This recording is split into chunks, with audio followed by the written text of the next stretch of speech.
मित्रों, हिस्ट्री की क्लास में पुनः आपका स्वागत है। पिछली क्लास में हमने देखा था कि प्राचीन भारत में, दक्षिण भारत में कैसे पहाड़ी ढलानों से लोग उतर करके कछारी डेल्टा को तोड़ा, उसको उपजाऊ बनाया, प्रारंभिक बस्तियां बसीं। इसके बाद प्रारंभिक राज्य निर्माण की प्रक्रिया शुरू हुई।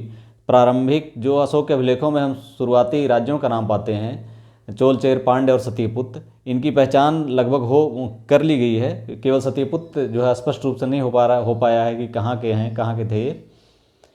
इन्हीं शासकों के संरक्षण में, विशेषकर पांड्य राज्यों के संरक्षण में 3 संगम का आयोजन हुआ। इन 3 संगम में माना गया है कि 9990 वर्षों में ये संपन्न हुए और 8598 कवियों ने इसमें भाग लिया और 98 पांड्य राजाओं का संरक्षण इन्हें मिला।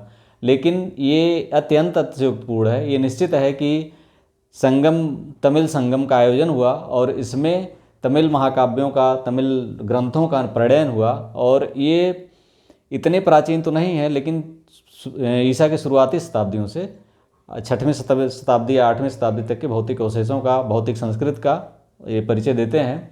अब हम देखते हैं संगम साहित्य आखिर है क्या। इन कवियों द्वारा जो प्रणयन किया गया वो संगम साहित्य है क्या, इससे हमें दक्षिण भारत के बारे में क्या सूचना मिलती है। तो संगम साहित्य पहले देख लेते हैं, ये है क्या।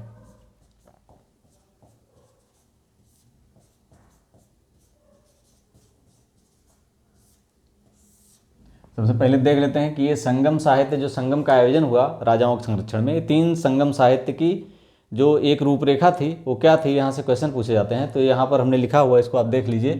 प्रथम संगम का आयोजन, ये स्थल इसकी मदुरा थी और ये पांड्यों की राजधानी थी प्राचीन। इसके अध्यक्ष थे अगस्त्य ऋषि। सदस्य इसमें 549 सदस्यों ने भाग लिया और रचनाएं 4499 रचनाओं का पठन हुआ। अवधि है 4400 वर्ष।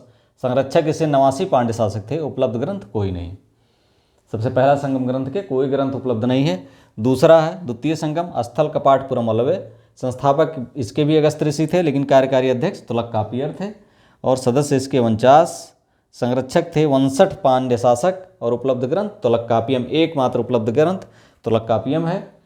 तीसरा तृतीय संगम, इसका स्थल भी मदुरा है, उत्तरी मदुरा। ये अब समुद्र में विलीन हो गया है। अध्यक्ष हैं इसके नक्कीरर। सदस्य हैं 49। संरक्षक 49 पांड्य शासक। अवधि 1850 वर्ष। इसमें जो विद्वान थे उसमें इरयनार, कपिलर, पर्णर, शीतले सतनार आदि थे। और इसमें जो ग्रंथ प्रणयित हुए, नेडुंथोकय, कुरुंथोकय, नलिने, पदिपत्तु और परिपादल वारी, इन सब ग्रंथों का प्रणयन हुआ। ये ग्रंथ एक्चुअल में जब ये जो लिखे गए हैं जितने, इसमें 2 तरह का है। संगम साहित्य में 2 तरह के जो हैं, इसमें एक तो उपदेश आख्यानात्मक हैं और दूसरे उपदेशात्मक हैं।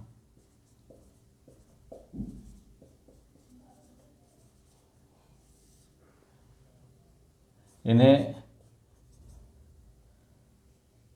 मेल नक्कु कहा जाता है। इन्हें मेल नक्कु कहा जाता है और इनको किल्क नक्कु, मेल्क नक्कु, मेल्क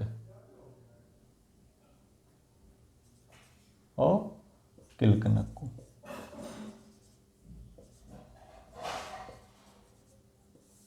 और इसमें जो है 18 प्रमुख ग्रंथ हैं। इसमें 18 लघु ग्रंथ हैं। इसको स्पष्ट आप अभी समझ जाएंगे। और इसमें जो है 8 पद्य संकलन है और 10 ग्राम्य गीत हैं। पद्य संकलन है और प्लस 10 ग्राम्य गीत हैं। और ये 18 लघु ग्रंथ हैं। इसमें किल्क नक्कु में, इसे किल्क नक्कु कहा जाता है। 18 लघु ग्रंथ हैं। आख्यानात्मक जो संगम साहित्य है, इसमें वीर जो पुरुष होते थे या वीर लोग होते थे, उनकी गाथा का वर्णन है। वीर गाथा है। क्या है? वीर गाथा। यानी इसमें योद्धाओं के शौर्य का वर्णन किया गया है।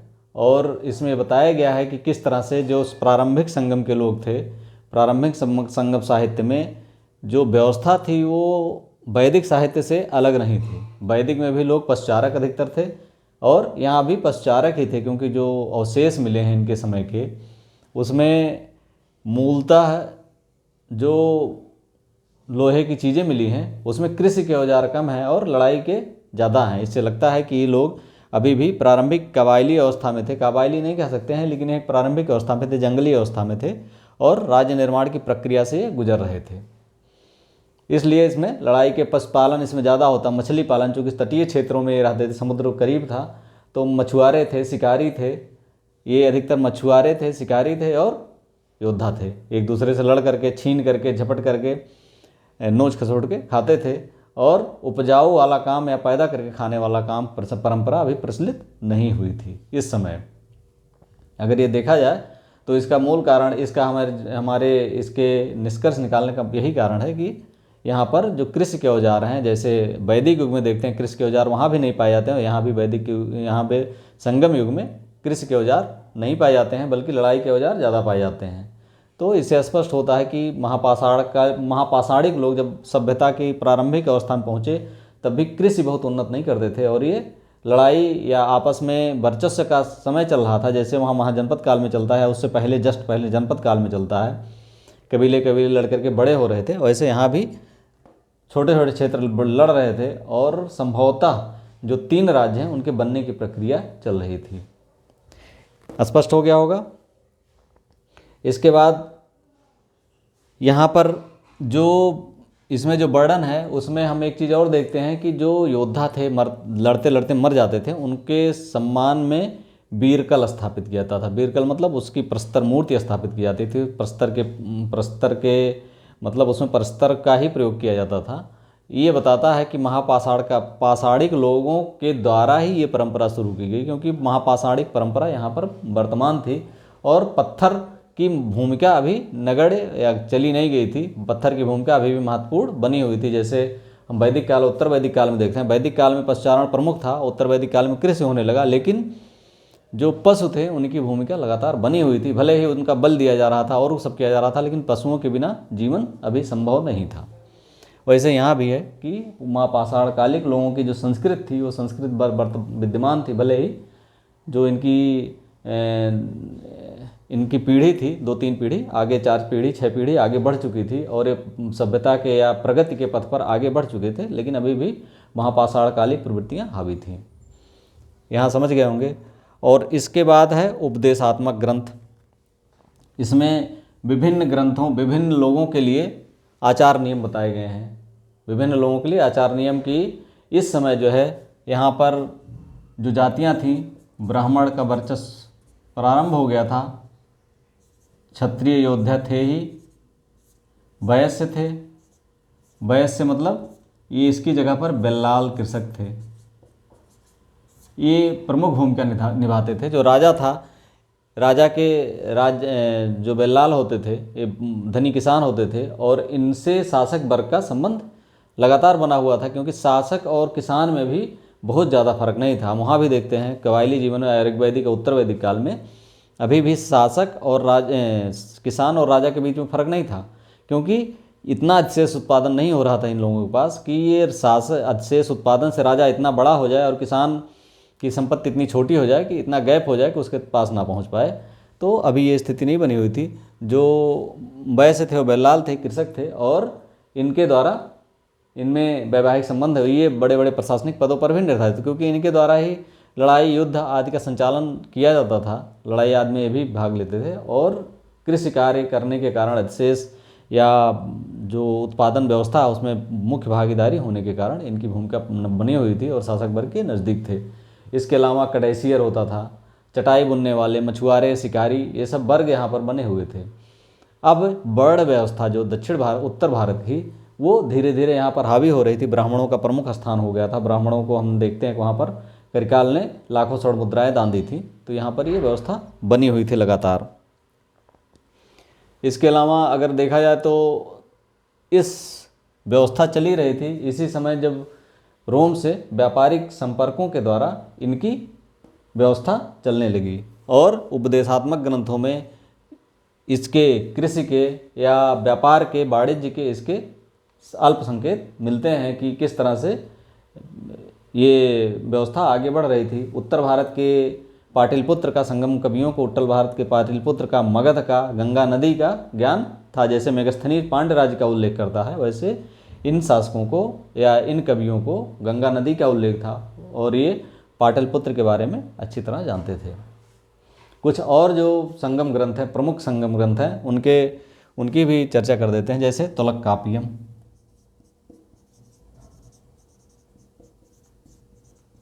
इसकी रचना की थी तोलकाप्पियर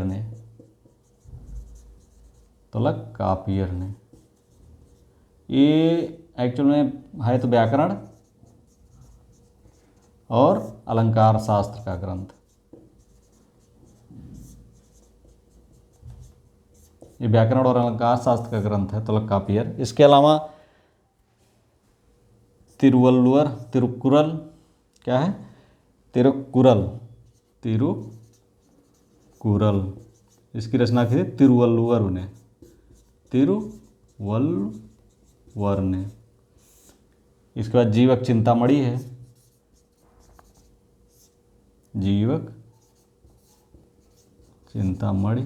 इसकी रचना तिरुक्देवर ने की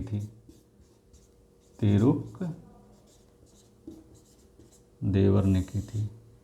और है शिलप्पाधिकारम,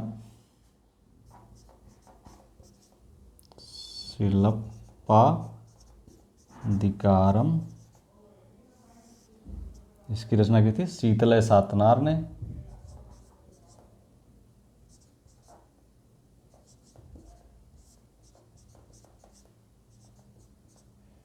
मणिमेखले,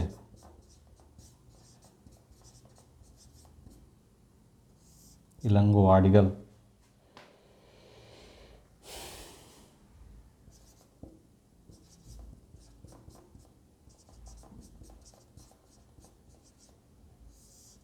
इसमें शिलप्पाधिकारम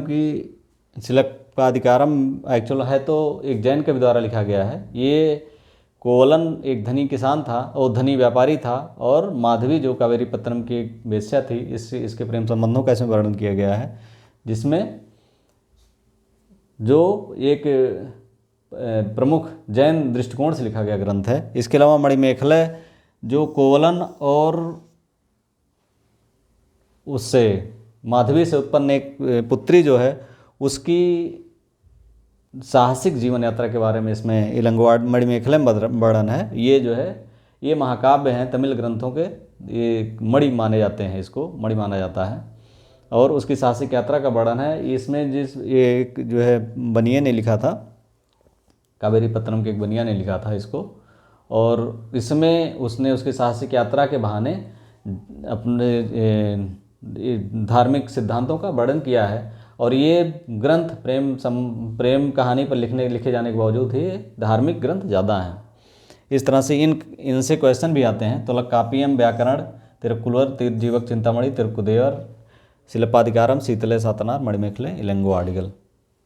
तो इस तरह से ये संगम साहित्य के बारे में पूरी जानकारी जो मिलती है ये यहाँ से हमने बता दिया है। इसके अलावा कुछ वर्ड हैं जो हमें ज़रूरी हैं जानने, जैसे अरसर शासक, अंडनर ब्राह्मण, ये संगमकालीन जो शब्दावली है इनका विवरण यहाँ पर दिया गया है। बेनिगर बड़ी को कहते थे, वेल्लाल कृषक थे, वारियम सभा थी, कुरवाई चावल की किस्म थी, 58 भूमि राजस्व था। हम जानते हैं विजयनगर साम्राज्य में 58 भूमि राजस्व के रूप में यूज होता था।